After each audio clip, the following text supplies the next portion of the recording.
Grammar, lecture number 11th, page number 26 and chapter number 4. Today we'll start our new topic, the present tense.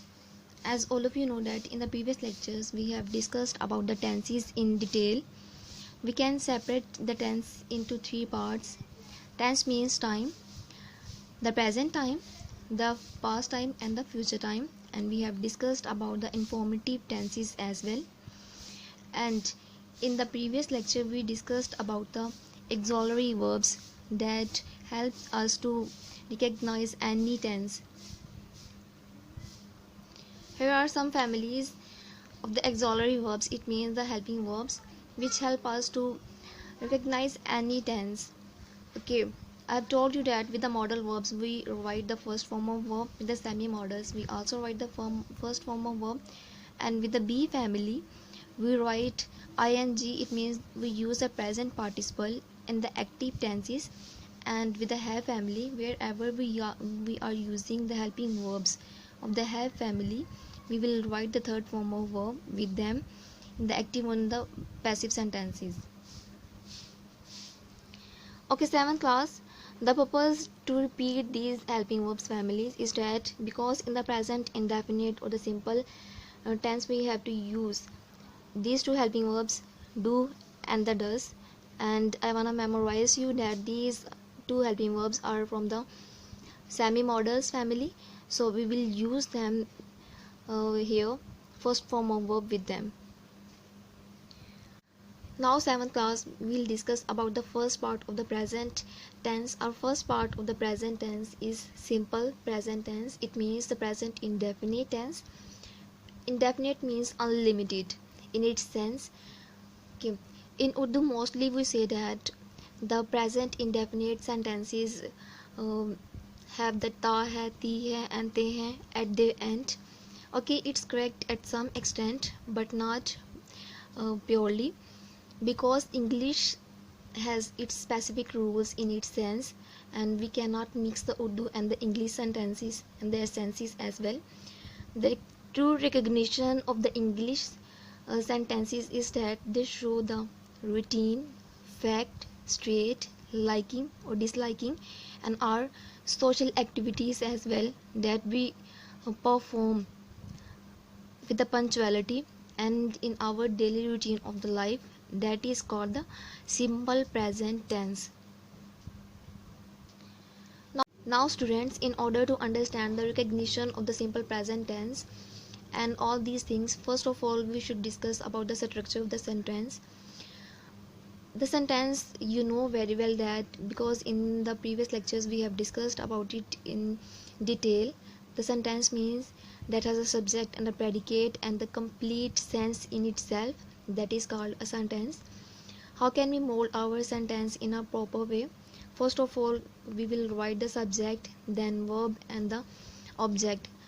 Okay, this is the simple present tense, and that's why here is not any helping verb. If we have the helping verb in any tense, just after the subject we write the helping verb, then our verb and then object. Okay, here we have written here, teacher delivers the lecture.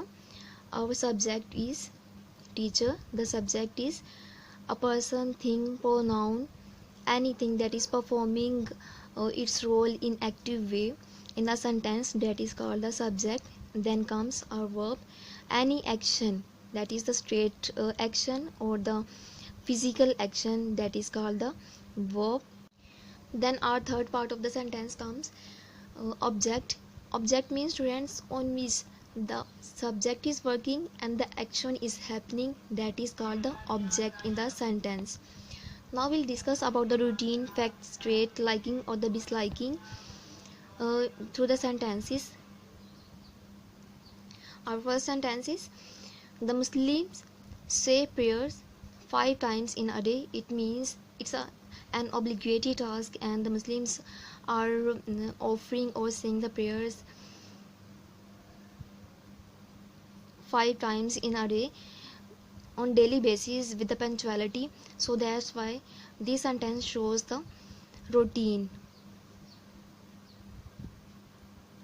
And as we say that the Muslims celebrate 2 is in a year, and on the in each year the Muslims are celebrating 2 Eids in a year.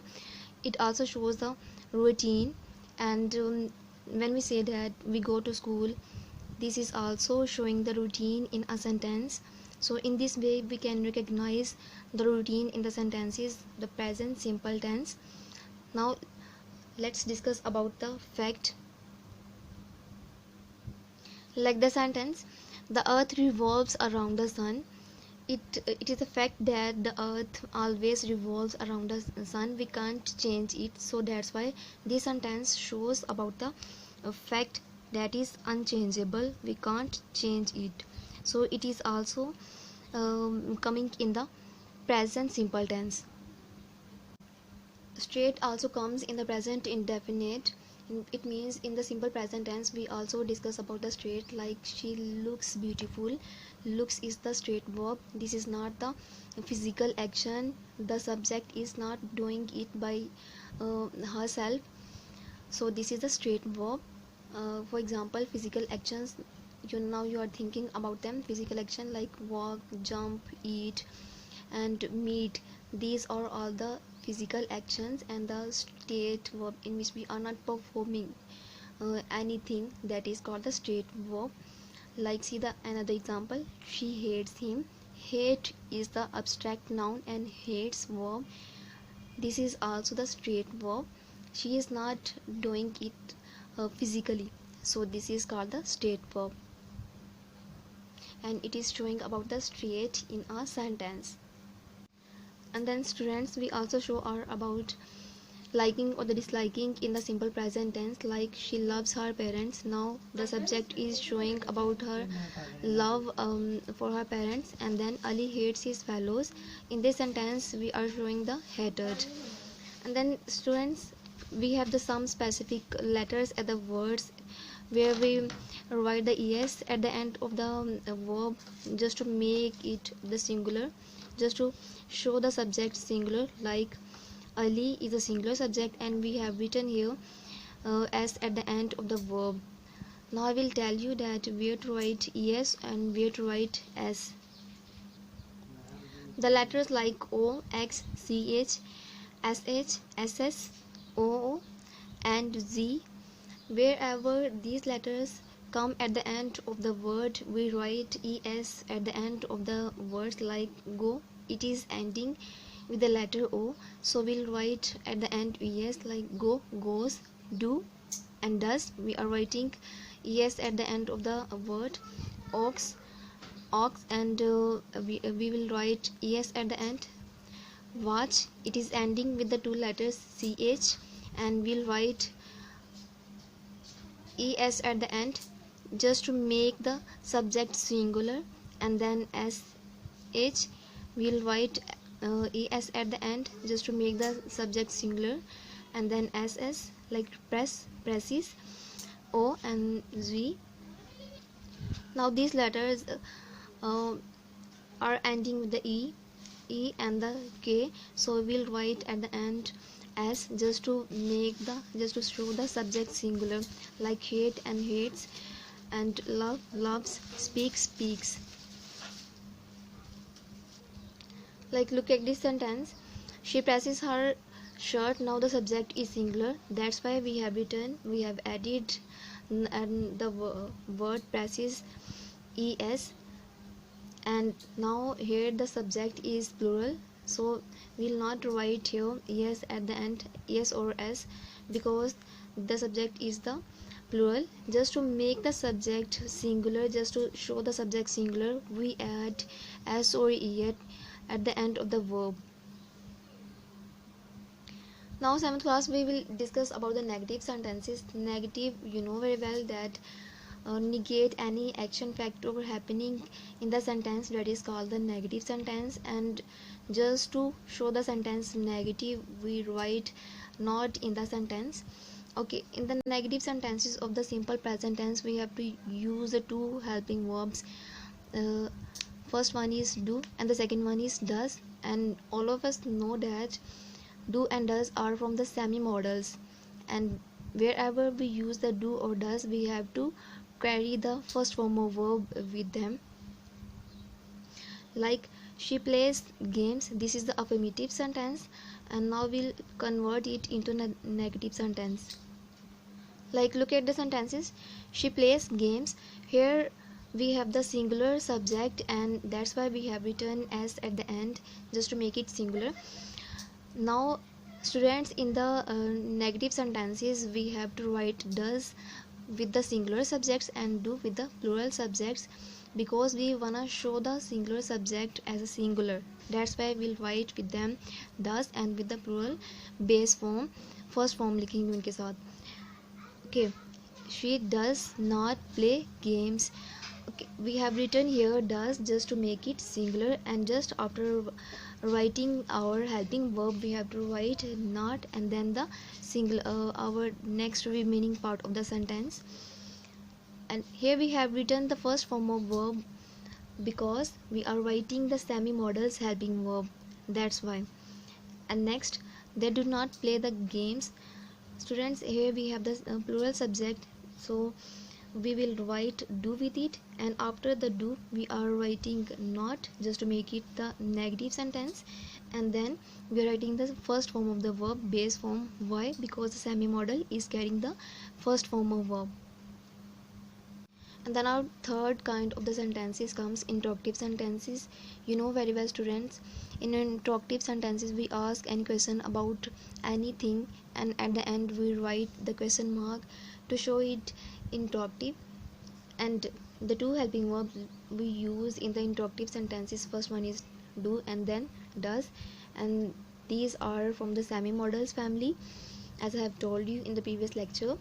And do and does, these two helping verbs we will write in the starting of the sentence before the subject, and after writing the subject we'll write our verb and then the next sentence, and at the end we'll write our question mark, and with the singular subject we'll write our does. Then after writing the subject we'll write our verb, and then the next sentence at the end question mark. Okay, students. Okay, 7th class, there are two kinds of the interrogative sentences. We have discussed them in detail while discussing the sentences and their kinds. First one, we start with the helping verbs as we have started our sentences, and the next one we start with the WH words, like the questioning words like why, when, where, and etc. WH words we say them. Like why does Ali play, and this is starting with the WH word, and just after writing the WH word we have to write the our helping verb, then the subject, and then the verb.